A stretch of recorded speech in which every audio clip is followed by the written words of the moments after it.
8 จว.เสียชีวิต 3 หาย 1 สงขลาอ่วมบ้านพังหลายร้อยหลัง กอปพก.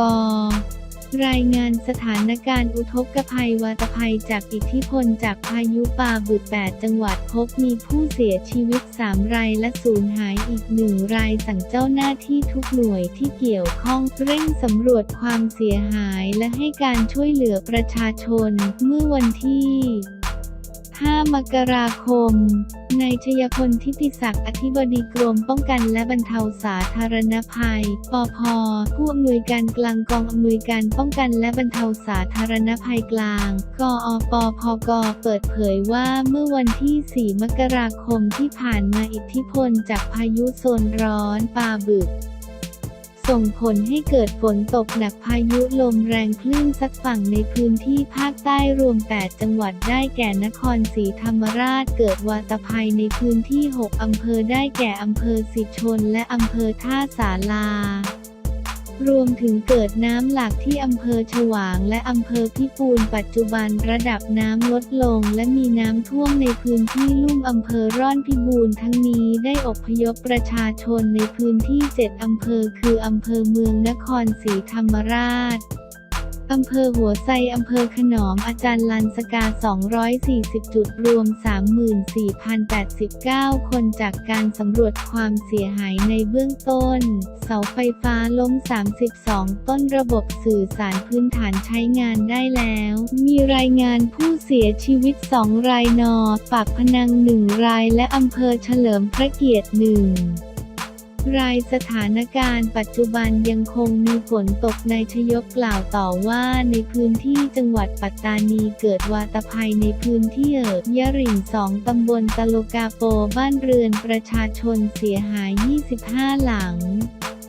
มีผู้เสียชีวิตจากเหตุเรืออับปางในเขตอำเภอยะหริ่ง1 รายสูญหาย1 รายทั้งนี้ได้อพยพประชาชนใน 3 อำเภอคืออำเภอหนองจิกและอำเภอเมืองรวม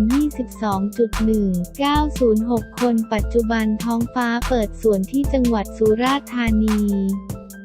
เกิดน้ำหลากท่วมในเขตอำเภอกาญจนดิตและอำเภอดอนสักทั้งนี้ได้อพยพประชาชนใน 7 อำเภอคืออำเภอเมืองและอำเภอท่าฉางรวม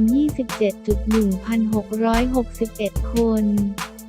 ไม่มีผู้บาดเจ็บและเสียชีวิตปัจจุบันฝนเล็กน้อยขณะที่จังหวัดสงขลาเกิดวาตภัยในพื้นที่ 3 อำเภอได้แก่อำเภอควรเนียงและอำเภอรัตภูมิเสาไฟฟ้าล้ม 17 ต้นหอกระจายข่าวเสียหาย 1 แห่ง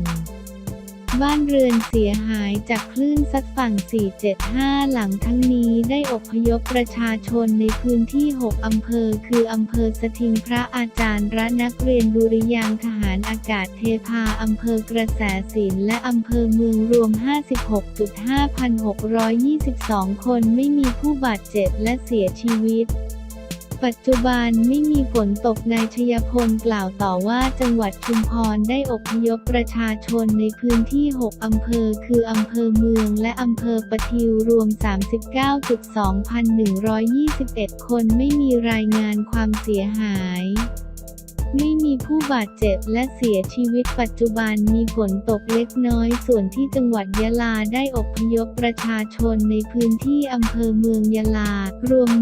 1.11 คนไม่มีรายงานความเสียหายไม่มีผู้บาดเจ็บและเสียชีวิตปัจจุบันมีฝนตกเล็กน้อยจังหวัดพัทลุงได้อพยพประชาชนในพื้นที่อำเภอควนขนุนรวม 1.50 คนและนราธิวาสเกิดวาตภัยในพื้นที่ 3 อำเภอได้แก่อำเภอบาเจาะและอำเภอยี่งอรวม 8 ตำบล 59 หมู่บ้านบ้านเรือนได้รับผลกระทบ 1,422หลังไม่มีผู้บาดเจ็บและเสียชีวิตปัจจุบันไม่มีฝนตกนายชัยพลกล่าวด้วยว่าทั้งนี้กอปพกโดยกรมป้องกันและบรรเทาสาธารณภัยร่วมกับจังหวัดหน่วยทหาร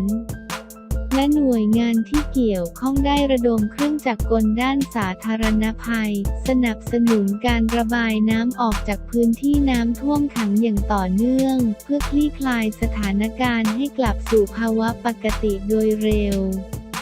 รวมถึงได้การดูแลชีวิตความเป็นอยู่และอำนวยความสะดวกแก่ผู้ประสบภัยในพื้นที่พร้อมทั้งแจกจ่ายถุงยังชีพและเครื่องอุปโภคบริโภคแก่ผู้ประสบภัยเพื่อบรรเทาความเดือดร้อนในเบื้องต้นนอกจากนี้ได้กำชับจังหวัดที่สถานการณ์อุทกภัยเริ่มคลี่คลายแล้วให้เร่งสำรวจความเสียหายเพื่อช่วยเหลือผู้ประสบภัยตามระเบียบกระทรวงการคลังอย่างไรก็ตามขอให้ประชาชนที่อาศัยในพื้นที่เสี่ยงภัยติดตามพยากรณ์อากาศ